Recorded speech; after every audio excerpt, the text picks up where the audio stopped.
Raha nitoyan'ilay raharaha fanafiana tetsy Antao mandinika kosa indray dia fantatra zany fanodimandry ilay lehilahy mpamongady voatifitra ireo jiolahy tao anatin'ny fanafiana ny loharanom-baovao ihany moa nahafantarana zany fa tsy nahazo vola akory ireto jiolahy nanateraka fanafiana ireto na dia nisy kitapo roa samihafa aza teny amin'ity lehilahy mpamongady ity. Fandroany tamin'izao no nisian'ny fanafiana ity lehilahy ity sy ny toerana na ihany koa zany ny tranombarotra izay sahaniny ity farany moa zany izay nefara tamin'ny famozana aina mihitsy izay fanafian'ny jiolahy izay. Rehefa misy moa tranga tahaka ireny zany dia ny mpitandron'ny filaminana hatrany no mifeny raharaha vatany vao misy kosa ny vaovao na ihany koa misy ny fanadihadiana tokony atao hiakatra fitsarana avy hatrany ireo ahahina melika ao anatin'izany raha izany ary tsy maintsy mitohy ny raharaha mitohy ihany koa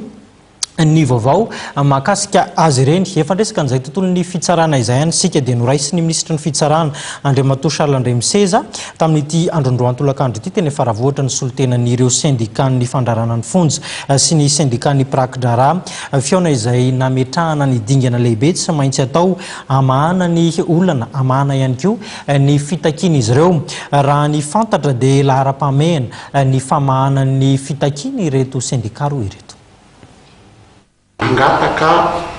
andaotsika iverina iasa, mangataka komite. Adiny roa manintsitra ny faharitan'ny fiaonana teo ministry ny fitsarana Andriamatoa Charles Andremiseza sy ireo mpitarika ny syndikan'ny prak-drara sy ireo avy eo amin'ny syndikan'ny mpandraran'ny fonja ary feno fitalaona tahaka izany no nataon'ny ministra. Niain'ny fitarainan'izy ireo ny ministry ny fitsarana nefa ary niezaka nitady vahaolana maharitra entina merenana amin'ny laon'ny ny raharaha-pitsarana. Nandritry ny fandraisan-teny dia nanamafy ny tokony hamoahana ny tambo-karamany eo amin'ity taona 2024 ity ny prak-drara. Hatramin'izao anefa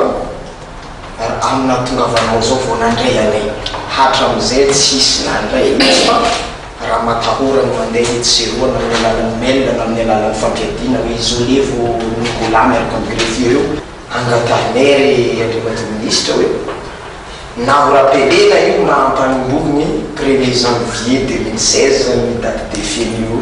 emolima io. Teboka dimy kosa no nentin'ny syndikan'ny mpandraran'ny fonja izay nitaky ny fampiarana ny fitakiana ahafahan'izy ireo manatsara tranony asany ary koa manatsara ny zony. Ny catégorie agent pénitentiaire ny faharoa ny fahazoana tomobily hitondrana vao fonja dia ilay indemnité ny personnel pénitentiaire mila révision rehefa tena ilaozan'ny toetrandro dia ny fahaefatra ny mise en place ny direction de programmation et ressources pénitentiaires ary ny fahadimy sady farany ilay rappel ny corps intermédiaire misy nahazo